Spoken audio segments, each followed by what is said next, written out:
এর জন্য আওয়াজ তুলে যদি যে পার্টিটার নাম হচ্ছে সেই আমি যে পার্টি থেকে আমি প্রতিনিধিত্ব করছি, ওয়াকাফের জন্য সব থেকে বেশি আওয়াজ, সব থেকে বেশি মিটিং মিছিল যদি কোনো পার্টি করে থাকে সেটা হচ্ছে আইএসএফ।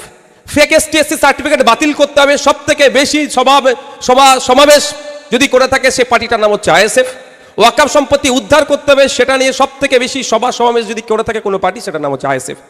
তাহলে আমরা জল জমি জঙ্গলের স্বাভাবিক অধিকার, আজকে 2006 ফরেস্ট রাইট অ্যাক্ট আপনার সংশোধনীর মাধ্যমে 2023 যে আইন করে নিয়ে আসে, আদিবাসীদের জঙ্গলের অধিকার কেড়ে নিচ্ছে, এর বিরুদ্ধে সব থেকে বেশি সোচ্চার হয়েছে যে পার্টিটার নাম, সেটা কিন্তু আইএসএফ। সুতরাং সঞ্চালক ভাইকে বলবো একটু এই বিষয়গুলো একটু এরপরে যখন করবেন দেখে নেবেন।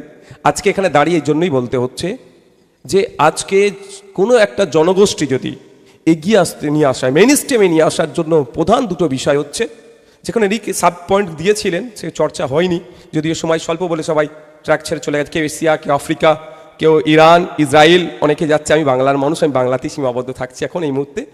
যাক, কী হচ্ছিল, সংখ্যালঘু সমাজের রাজনৈতিক ভূমিকা ও প্রতিনিধিত্ব, এটা তো গুরুত্বপূর্ণ একটা বিষয়। একটা সমাজকে যদি এগিয়ে তুলে নিয়ে আসা যায়, যেগুলো গুরুত্বপূর্ণ পরিকাঠামো আছে, গুরুত্বপূর্ণ পিলারগুলোর মধ্যে দুটো একে অপরের সাথে কঠোরভাবে সম্পৃক্ত, একটা হচ্ছে রাজনৈতিক প্রতিনিধিত্ব, দ্বিতীয় হচ্ছে আপনার অর্থনৈতিক অবস্থা। এই দুটো জায়গাতেই তথাগতিত শাসক দল পিছড়ে বর্গের যারা আছে তাদেরকে এস্টাবলিশ হতে দেবে না। এইটাই কারণ ক্যাপটিভ ভোট ব্যাংক হিসাবে, so called captive vote bank হিসাবে এদেরকে সীমাবদ্ধ করে রাখতে চাইছে। তার পরিপ্রেক্ষিতে আমরা আজকে কি দেখছি, লিস্ট বাড়তে যাচ্ছে। আফরাজুল, জুয়েল রানা, সাবির মল্লিক। তবে আইএসএফ শুধু এদের জন্য প্রতিবাদ করেনি, সোমনাথ দেবনাথ মহারাষ্ট্রে তার গলা কেটে ফেলে দেওয়া হচ্ছিল, তার প্রতিবাদও রাস্তায় নেমে আইএসএফ করেছে। আফরাজুলের পাশে যেমন দাঁড়িয়েছিলাম হেমন্ত রায় কেরলের সাথে খুন করেছিল, তার পাশে দাঁড়িয়েছিলাম, ঠিক সাবির মল্লিকেরও পাশে দাঁড়িয়েছে। কিন্তু প্রশ্ন এখানে থেকে যায় যে আমরা কি দেখছি যে শুধুমাত্র এই যে জিগির তোলা হয় সংখ্যাগুরু সবটাই কিন্তু ভোটের জন্য। এটা থেকেও যদি আমরা সংখ্যাগুরু সমাজরা বেরিয়ে আসতে পারি, তাহলে কিন্তু আমাদের ভবিষ্যৎ ধ্বংসের দিকে আমরা ধাবিত হচ্ছি।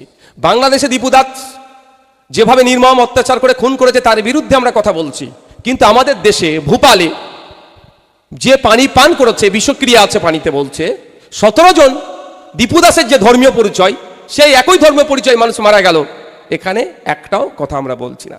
এই যদি আমাদের মধ্যে হিপোক্রেসি চলে আসে, বা নওশাদ সিদ্দিকী জুয়েল রানাকে কেন খুন করলো তার জন্য রাস্তায় নেমে প্রতিবাদ করছে, সোমনাথ দেবনাথের মতো সময় যদি চুপ থাকে, তাহলে কিন্তু এর থেকে হিপোক্রেসি আর হতে পারে না।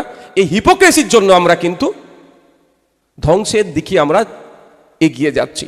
তাই আজকের আমি মনে করি এই বিষয়টা খুবই গুরুত্বপূর্ণ বিষয়, শীর্ষক যে আলোচনা হয়েছে এটা আলোচনা হওয়া দরকার। আর সাথে সাথে যেগুলো ইন্ডাস্ট্রির কথা হচ্ছে, হায়ার এডুকেশনের কথা হচ্ছে, আরও যেগুলো এমপ্লয়মেন্টের জেনারেটের কথা হচ্ছে, এই বিষয় নিয়েও আলাদা আলাদা আলোচনা করা যেতে পারে। কিন্তু আজকে যখন আমরা স্পেসিফিক আমরা যেই বিষয়ের উপরে আমাদেরকে ডাকা হয়েছে, আমরা সেই বিষয়ের উপরে যদি ফোকাস করে আলোচনা করি, তাহলে অন্তত একটা ভালো আউটকাম আসবে যে সংখ্যালঘু বা সংখ্যাগুরু এদের মধ্যে যে ডিফারেন্স তৈরি হচ্ছে, যে গ্যাপ তৈরি হচ্ছে, সেই গ্যাপটা আমরা যদি চাই, আজকে সজলবাবু এখানে দাঁড়িয়ে যে কটা কথা বলেছে, বিশ্বাস করুন যদি সজলবাবুর মতো এই কথার সাথে বাস্তবে মিল রেখে বিজেপি যদি এই তথ্যতে চলে, তাহলে মনে হয় দলে দলে সংখ্যালঘুরাও সজলবাবুর হাতে হয়তো ঝান্ডাটাও ধরে নেবে। কিন্তু বাস্তবে মিলটা রাখাটাই এখন দুষ্কর হয়ে উঠছে। হয়তো একটাই দৃষ্টান্ত আমাদের সজলবাবু দৃষ্টান্ত, কিন্তু এটা একটা দিয়ে তো আর চলে না, কারণ এখান থেকে যখন বাইরে বার হচ্ছি সেখানে অনেক চর্চা হচ্ছে। আমি পরে আমাকে সুযোগ দেওয়া হবে তো বক্তব্য কাউন্টার করার জন্য, যে তার বক্তব্য দিয়েছে একটু কাউন্টার করব। তবে আমি মুখটা প্রচুর চুলকাচ্ছে, না হলে থাকতে পারছি না। আমাদের তন্ময় বাবুকে এমপি এমএলএর সংখ্যা বাড়ছে, আমি সংখ্যায় বিশ্বাসী একদম নয়, আমি কোয়ালিটিতে বিশ্বাসী। আপনি এমএলএ বাড়াচ্ছেন, আপনার দিদিমণি যাকে বলছে তুই বোমবাদ স্পেশালিস্ট, তাকে আলিয়ার সর্বোচ্চ বডিতে বসিয়ে দিচ্ছেন। একজন আলিয়ার প্রাক্তনী হিসাবে আমাকে সত্যি আমি লজ্জিত। আছে আপনার দলের বিধায়ক, আপনার দলে আইপিএস আছে, আপনার দলের পিএইচডি স্কলার আছে, আপনার দলে প্রফেসর আছে যারা আপনার আইনসভার সদস্য, তাদেরকে বসান না। কিন্তু আপনারা কোয়ালিটিকে মেনটেন করেন না, আপনারা কোয়ান্টিটি হিসাবে দেখাতে চাইছেন। কেমন আর একটা উদাহরণ দিচ্ছি। আজকের ডেটে আপনারা গর্ব করে বলেন পশ্চিমবাংলায় সংখ্যালঘুর এত বাচ্চাকে স্কলারশিপ দেওয়া হয় সন্তানদেরকে, কিন্তু কত টাকা পার ডে পাই জানেন আপনারা? কত করে স্কলারশিপ দেওয়া হয়? 1100 না 1200 টাকা?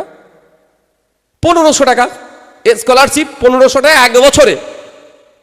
এক বছরে 1500 টাকা আমাদের পশ্চিমবাংলার সরকার, আমাদের সরকার স্কলারশিপ দেয় একটা সংখ্যালঘু পরিবারের ছেলের হাতে। পার ডে কত করে হচ্ছে? 3.5 টাকার কাছাকাছি কি 5.5 টাকার কাছাকাছি।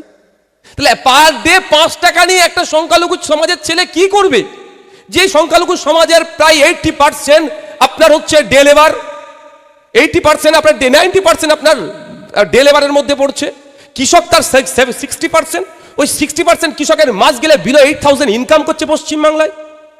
তাহলে সে তার জন্য আপনি কিন্তু দেখেছেন কি কোয়ান্টিটি দেখাচ্ছেন, এত ছেলেকে স্কলারশিপ দেয়।